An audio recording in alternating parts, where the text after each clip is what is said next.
बच्चों एक बार फिर से स्वागत है आपका अपने YouTube चैनल श्री गुरुकुल में। और आज हम बात करने वाले हैं क्लास 12th के हिंदी के फर्स्ट चैप्टर के बारे में।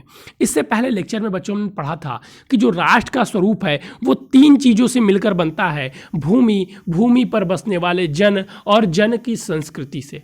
इसके पहले लेक्चर में हमने भूमि को कंप्लीट कर लिया था। अब हम बात करेंगे आगे से जो कि है जन। अब हम जन के बारे में पढ़ेंगे, यानी कि लोग जो भूमि पर रहते हैं उस जन के बारे में अब लेखक बात करते हैं और लेखक क्या कहते हैं ये चीज़ें हम देखेंगे। मातृभूमि पर निवास करने वाले मनुष्य राष्ट्र का दूसरा अंग है। जो मातृभूमि, पहला अंग कौन सा है? मातृभूमि है, भूमि है, धरती है। और अब दूसरा अंग कौन सा है? जो भूमि पर लोग रहते हैं, जो जन रहते हैं, वो राष्ट्र का दूसरा अंग है। पृथ्वी हो और मनुष्य न हो तो राष्ट्र की कल्पना असंभव है। अगर पृथ्वी तो हो, जगह तो हो, हमारे पास प्लेनेट तो हो, लेकिन उस पर जन न हो तो राष्ट्र की कल्पना करना असंभव है। पृथ्वी और जन दोनों सम्मिलित से ही राष्ट्र का स्वरूप संपादित होता है। जब पृथ्वी और जन दोनों अगर होंगे, दोनों उपस्थित होंगे, तो दोनों के सम्मिलित से ही क्या बनता है? राष्ट्र का स्वरूप संपादित होता है। जन के कारण ही पृथ्वी मातृभूमि की संज्ञा प्राप्त करती है। जो जन हैं, जो लोग हैं, उन्हीं की कारण तो ये पृथ्वी मातृभूमि की यानी कि माता की श्रृंखला संज्ञा प्राप्त करती है।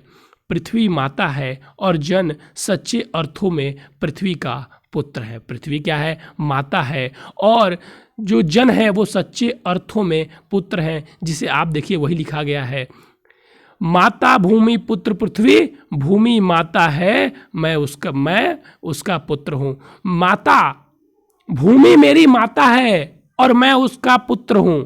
भूमि मेरी माता है और मैं उसका पुत्र हूं। चलिए अब नेक्स्ट चलते हैं। चलिए अब अगर आगे की बात की जाए तो जन के हृदय में इस सूत्र का अनुभव ही राष्ट्रीयता की कुंजी है। जन के हृदय में ये भाव होना चाहिए कि पृथ्वी हमारी माता है और मैं उसका पुत्र हूँ। यही भाव, यही अनुभव राष्ट्रीयता की कुंजी है, यानी कि राष्ट्रीयता की चाबी है। इसी से राष्ट्रीयता उग्ध होती है, निकलती है। इसी भावना से राष्ट्र निर्माण के अंकुर उत्पन्न होते हैं और इसी भावना के कारण राष्ट्र निर्माण के जो अंकुर हैं यानी कि बीज अंकुरण लेना प्रारंभ करते हैं। यह भाव जब सख्त रूप से जागता है तब राष्ट्र निर्माण के स्वर वायुमंडल में भरने लगता है। जब यह भाव है, जब सशक्त रूप से जागता है तो वायुमंडल में क्या भरने लगता है? स्वर भरने लगता है राष्ट्र निर्माण के। आप देख सकते हैं जितने भी हमारे स्वतंत्रता सेनानी हुए, उनकी अपनी मातृभूमि के प्रति जो प्रेम था, उस प्रेम पर उनका इतना प्रेम था कि उस प्रेम पर उन्होंने अपनी जान को कुर्बान कर दिया। आप उनकी इस प्रेम का अंदाजा लगा सकते हैं इसी भाव से। तो लेखक कहते हैं कि पहली कुंजी क्या है कि आपके हृदय में मातृभूमि के प्रति प्रेम होना चाहिए। इस भाव के द्वारा ही मनुष्य पृथ्वी के साथ अपने सच्चे संबंध को प्राप्त करता है। इसी भाव के साथ, जो ये भाव है माता पुत्र का, इसी भाव के साथ मनुष्य सच्चे अर्थों में पृथ्वी से सच्चे संबंध को प्राप्त करता है। जहाँ यह भाव नहीं है वहाँ जन और भूमि का संबंध अचेतन और जड़ बना रहता है। जहाँ ये भाव नहीं है ना, वहाँ ये संबंध समझ लीजिए बेकार है, अचेत है। जिस समय भी जन का हृदय भूमि के साथ माता और पुत्र का संबंध को पहचानता है, उसी क्षण आनंद और श्रद्धा से भरा हुआ उसका प्राण भाव मातृभूमि के लिए इस प्रकार प्रकट होता है। अगर जिस समय कोई व्यक्ति, कोई मनुष्य, कोई जन इस बात को अपने मातृभूमि और अपने पुत्र और माता के संबंध को मातृभूमि के प्रति जान लेता है, उसी समय उसका हृदय जो उद्गुल हो जाता है, उसका प्रणाम मातृभूमि के लिए इस प्रकार प्रकट होता है। और अपने प्रणाम को मातृभूमि के लिए किस प्रकार प्रकट करता है कि नमो नमो मात्रे पृथ्वी नमो नमो मात्रे पृथ्वी, माता पृथ्वी को प्रणाम है, माता पृथ्वी को प्रणाम है। वो माता पृथ्वी को प्रणाम करता है। यह प्रणाम भाव ही भूमि और जन का दृढ़ बंधन है। जो यही प्रणाम का भाव है, यही प्रणाम करना जो भूमि और जन के बीच क्या है, दृढ़ बंधन है। इसी दृढ़ भित्ति पर राष्ट्र का भवन तैयार किया जाता है और इसी जो यही भाव है, इसी भाव पर, इसी प्रणाम भाव पर जो राष्ट्र भूमि जो भवन है वो तैयार किया जाता है राष्ट्र भक्ति का।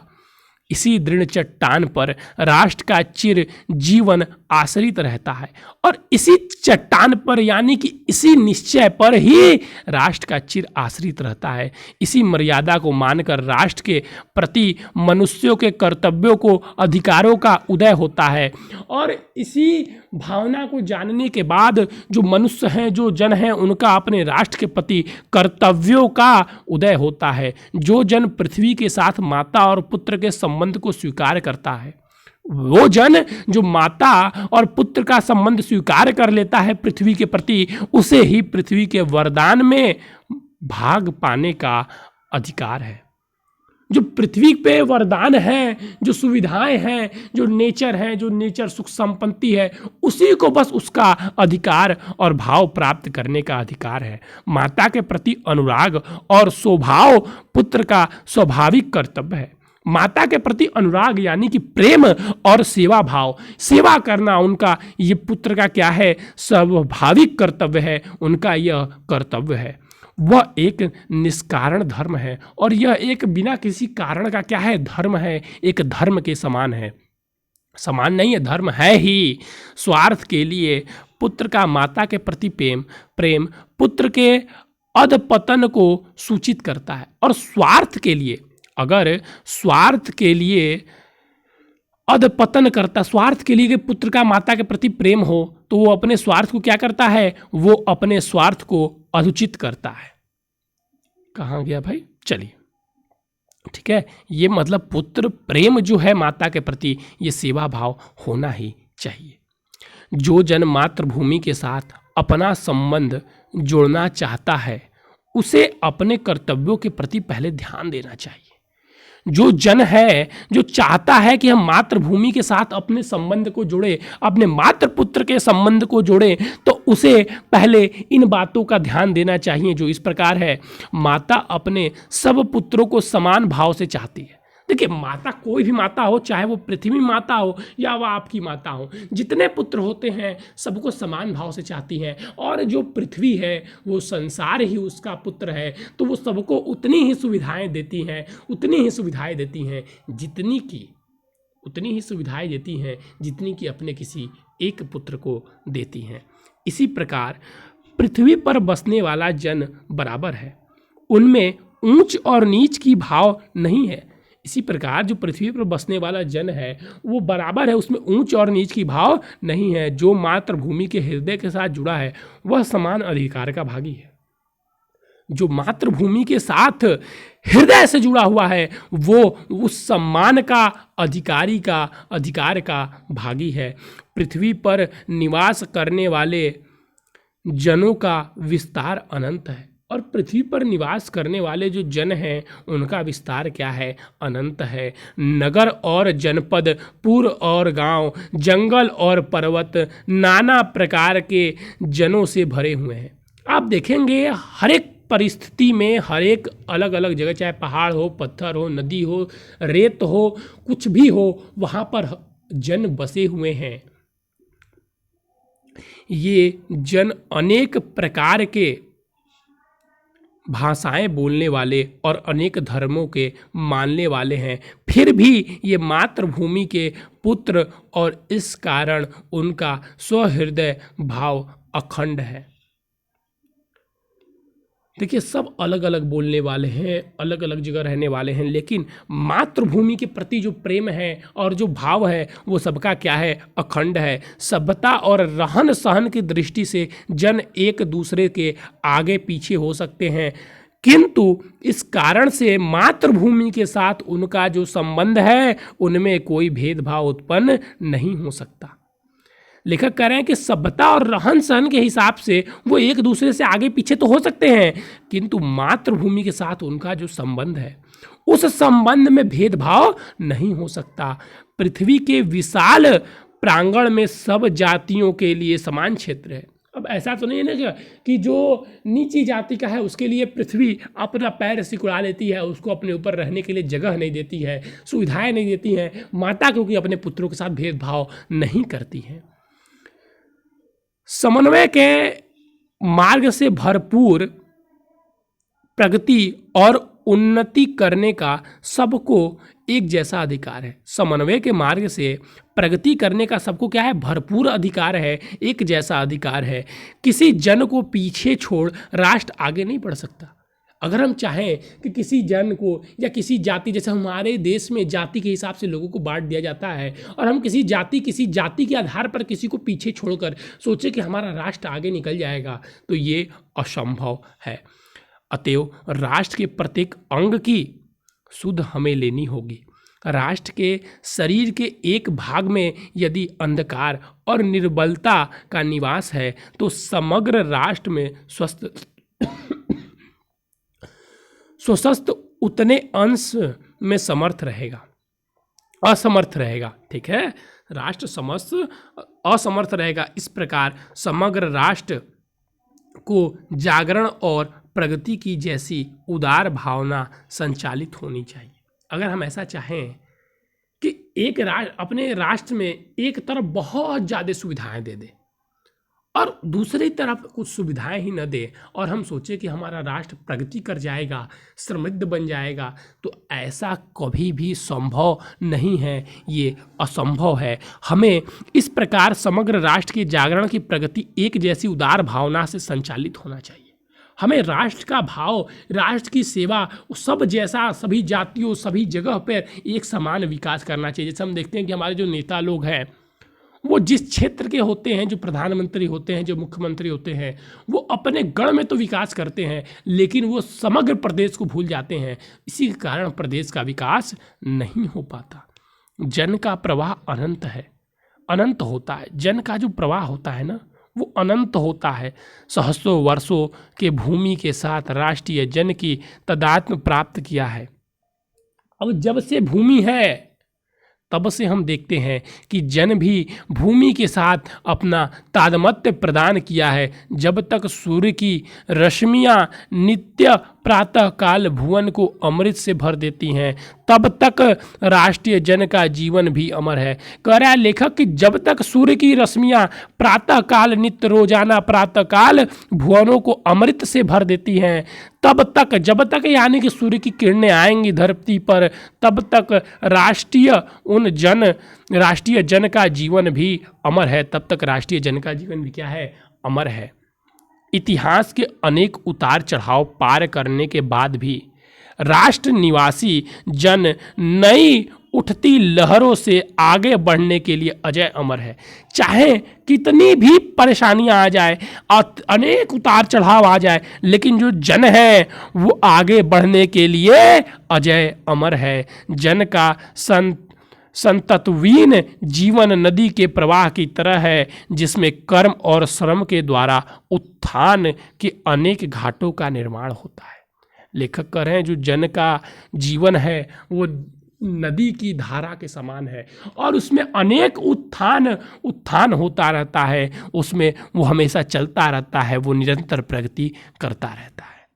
जन का समाप्त यहीं पर जन हो जाते हैं। यहाँ पर लेखक ने जन की भावना और जन का राष्ट्र के प्रति क्या हित है, क्या दायित्व है, उसके बारे में बताया। और अब हम बात करेंगे संस्कृति की, क्योंकि जो जन की संस्कृति है उनसे भी हमारे राष्ट्र के स्वरूप का निर्माण होता है। चलिए, राष्ट्र का तीसरा अंग जन की संस्कृति है। जो राष्ट्र का तीसरा अंग है वो जन की संस्कृति है। पहला अंग क्या है? सरजी भूमि, दूसरा जन और तीसरा जन की संस्कृति। मनुष्यों ने युग युग में जिस सभ्यता का निर्माण किया है वही उसे जीवन की श्वास प्रवास है। जो युग युग लग गए जो सभ्यता निर्माण करने में, वही उसके जीवन की क्या है? श्वास प्रश्वास है। बिना संस्कृति के जन की कल्पना कबंध मात्र है।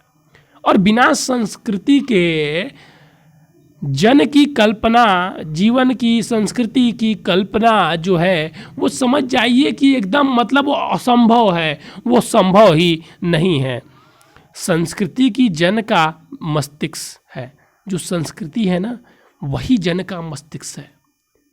भूमि चाहिए, जन चाहिए, लेकिन जो संस्कृति का मस्तिष्क है वो क्या है? वो संस्कृति ही है। जन का मस्तिष्क जो है वो संस्कृति ही है। संस्कृति के विकास और अभय उदय के द्वारा ही राष्ट्र की वृद्धि संभव है।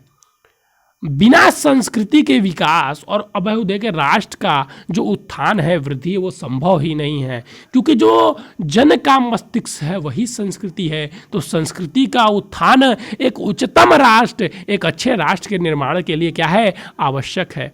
राष्ट्र के समग्र रूप में भूमि और जन के साथ साथ जन की संस्कृति का महत्वपूर्ण स्थान है। राष्ट्र की समग्र रूप में भूमि और जन के साथ साथ जन की संस्कृति का महत्वपूर्ण स्थान है। यदि भूमि और जन अपनी संस्कृति से विरहित कर दिए जाएं तो राष्ट्र का लोप समझना चाहिए। अगर यदि भूमि और जन अपनी संस्कृति से विरहित कर दिए जाएं तो राष्ट्र का लोप समझना चाहिए। अगर समझ लीजिए किसी राष्ट्र में उसकी भूमि, उसके जन और भूमि को अगर संस्कृति से अलग कर दिया जाता है तो समझ लीजिए कि वो राष्ट्र क्या है? अब नष्ट होने वाला है। जीवन के विपट का पुष्प संस्कृत है। जो जीवन के विटप का पुष्प है वो संस्कृति है। और संस्कृति के सौंदर्य और सौरभ में ही राष्ट्रीय जन की जीवन का सौंदर्य और यश अंतर्हित है। जो संस्कृति है वही सौंदर्य है और सौभाग्य राष्ट्रीय जन के जीवन का सौंदर्य और उसी संस्कृति के अंतर्गत ही क्या है? जो यश है वो निहित है, यानी कि उसी संस्कृति के अंदर है। ज्ञान और कर्म दोनों के पारस्परिक प्रकाश की संज्ञा संस्कृति है। भूमि पर बसने वाले जन ने ज्ञान के क्षेत्र में जो सोचा है और कर्म के क्षेत्र में जो रचा है, दोनों के रूप में हमें राष्ट्रीय संस्कृति के दर्शन मिलते हैं। जो भी चीज़ें किया गया है, चाहे वो कर्म हो या ज्ञान हो, ज्ञान के क्षेत्र में आगे बढ़ा गया है, उन दोनों क्षेत्रों में हमें संस्कृति के दर्शन मिलते हैं। भूमि पर बसने वाले जीवन के विकास की युक्ति ही संस्कृति के रूप में प्रकट होती है। अगर हमें जीवन का विकास, जैसे हमारा जीवन का जो विकास होता है उसमें भी हम क्या पाते हैं? संस्कृति को पाते हैं।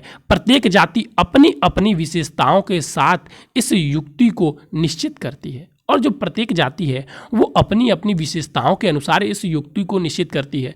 थोड़ा संस्कृति में थोड़ा सा परिवर्तन आता है। संस्कृति अच्छी है, वही है, बस अपनी अपनी विशेषताओं के अनुसार उसे निश्चित करती है और उसमें प्रेषित संस्कृति का विकास करती है। इस दृष्टि से प्रत्येक जन की अपनी अपनी भावना के अनुसार पृथक पृथक संस्कृतियाँ राष्ट्र में विकसित होती हैं। अब जितने भी जन हैं अपनी अपनी भावना के अनुसार जो राष्ट्र है उसमें पृथक पृथक संस्कृतियां विकसित होती हैं, परंतु उन सब का मूल आधार पारस्परिक सहोदरता और समन्वय पर निर्भर है। भले ही उनमें जो उनकी संस्कृति है उनके विचारों के अनुसार अलग अलग होती हैं, लेकिन उनका सबका मूल आधार क्या होता है? पारस्परिक, मतलब एक दूसरे के प्रति सहानुभूति, सहानुभावना, समन्वय, प्रेम आधार ही उस पर निर्भर होता है। जंगल में जिस प्रकार अनेक लता, वृक्ष और वनस्पति अपने अभय भाव से उठते हुए पारस्परिक सम्मिलन से अवरोधी स्थिति प्राप्त करते हैं, उसी प्रकार राष्ट्रीय जन अपनी संस्कृति के द्वारा एक दूसरे के साथ मिलकर राष्ट्र में रहते हैं। जिस प्रकार जल के अनेक प्रवाह नदियों के रूप में मिलकर समुद्र के एक रूप प्राप्त करते हैं, उसी प्रकार राष्ट्रीय जीवन अनेक विधियां। देखिए, अब जिस प्रकार जल के अनेक प्रवाह नदियों के रूप में मिलकर समुद्र, अब जिस प्रकार अनेक नदियां मिलकर समुद्र में प्रवाह करती हैं, उसी प्रकार अनेक अनेक विचारों के साथ, अनेक अनेक संस्कृतियों के साथ सारे जन मिलकर राष्ट्र का प्रवाह करते हैं, राष्ट्र को उत्तम बनाते हैं, उच्चतम राष्ट्र का निर्माण करते हैं। राष्ट्रीय संस्कृति में समन्वय प्राप्त करती है, राष्ट्रीय संस्कृति में समन्वय प्राप्त करती है। समन्वय युक्त जीवन ही राष्ट्र का सुखदायी रूप है। और समन्वय युक्त जीवन ही क्या है? राष्ट्र का सुखदायी रूप है। अगर आप समन्वय युक्त जीवन नहीं जीते हैं तो वो राष्ट्र का सुखदायी रूप नहीं है। साहित्य, कला, नृत्य, गीत, आमोद प्रमोद अनेक रूप से राष्ट्रीय जन अपने अपने मानसिक भावों को प्रकट करता है।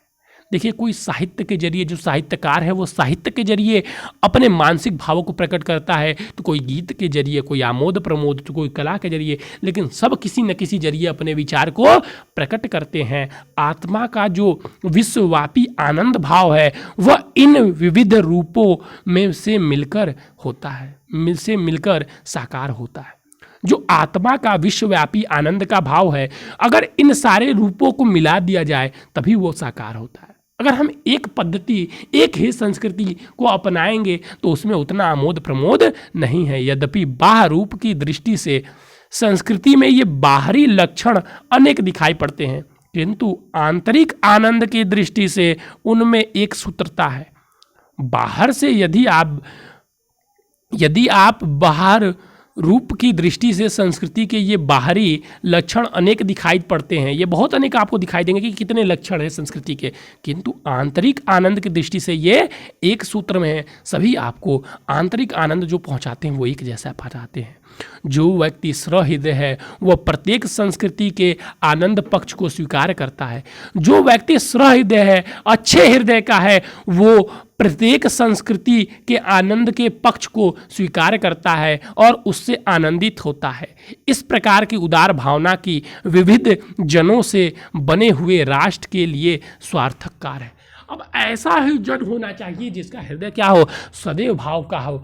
वो हर एक प्रकार की संस्कृति से मिलने वाले आनंद को अपनाए, उस आनंद को अपने ऊपर जो आनंद प्रदान करे और उसका लाभ ले। इस प्रकार की विविध जनों में हुए राष्ट्र, ठीक है। तो गांवों और जंगलों में स्वच्छ जन्म लेने वाले लोकगीतों में तारों के नीचे विकसित कथाओं में संस्कृति का अंतिम भंडार भरा हुआ है, जहां से आनंद की भरपूर मात्रा प्राप्त हो सकती है। राष्ट्रीय संस्कृति परिचालक उन सबका स्वागत करने की आवश्यकता है। कह रहे हैं लेखक कि गांवों और जंगलों स्वच्छ जन्म लेने वाली लोक कृतियां, लोक संस्कृतियां, जो तारों के नीचे विकसित लोक कथाओं की संस्कृति का अंतिम भंडार हुआ है, उसका आनंद भरपूर प्राप्त मात्रा में हो सकती है। राष्ट्रीय संस्कृति की परिचालक उन सबका स्वागत करना आवश्यक है। किसी भी जो संस्कृति है, जो कलाएं हैं, उनका स्वागत करना क्या है? लेखक कहते हैं आवश्यक है। पूर्वजों ने चरित्र और धर्म, विज्ञान, साहित्य, कला और संस्कृति के क्षेत्र में जो कुछ भी पराक्रम किया है, उसे सारे विस्तार को हमें गौरव का साथ धारण करते हैं और उसके तेज को अपने भावी जीवन की साक्षता देखना चाहते हैं। यही राष्ट्र समृद्ध का स्वाभाविक प्रकार है, जहां अतीत वर्तमान के लिए भरपूर नहीं, जहां भूत वर्तमान के जड़ नहीं रखना चाहता, वरन अपने वरदान की पुष्टि करके आगे बढ़ता है, उस राष्ट्र का हम स्वागत करते हैं। देखिए, लेखक कहता है कि जो हमें पूर्वजों ने दिया उसे तो हम अपनाएंगे और साथ साथ आगे भी बढ़ेंगे। देखिए क्या कहता है, किस राष्ट्र का हम स्वागत करते हैं। कौन सा राष्ट्र लेखक की नज़रों में अच्छा है? वो राष्ट्र जो अतीत वर्तमान के लिए भरपूर नहीं है, जहां भूत वर्तमान को जकड़ा नहीं है। ये नहीं है कि जो पिछड़ी परंपराएं हैं, जो भूतकाल की पिछड़ी परंपराएं हैं, भूतकाल की परंपराएं हैं, उससे झगड़ा हुआ है, वो वर्तमान को अपनाना ही नहीं चाहता, वरन अपने वरदान की पुष्टि करके आगे बढ़ता है। जबकि वो राष्ट्र अच्छा है जो उसके वरदान मानकर अपनी जो पारंपरिक संस्कृतियां हैं उन्हें अपनाकर आगे बढ़ता है। ऐसे राष्ट्र का लेखक स्वागत करते हैं। और इसी के साथ बच्चों हमारा यह पाठ समाप्त हो जाता है। अब हम कल के लेक्चर में यानी कि कल आपको इस पाठ का प्रश्नावली एक्सरसाइज हल करवा दिया जाएगा। थैंक यू बच्चों, हैव अ नाइस डे।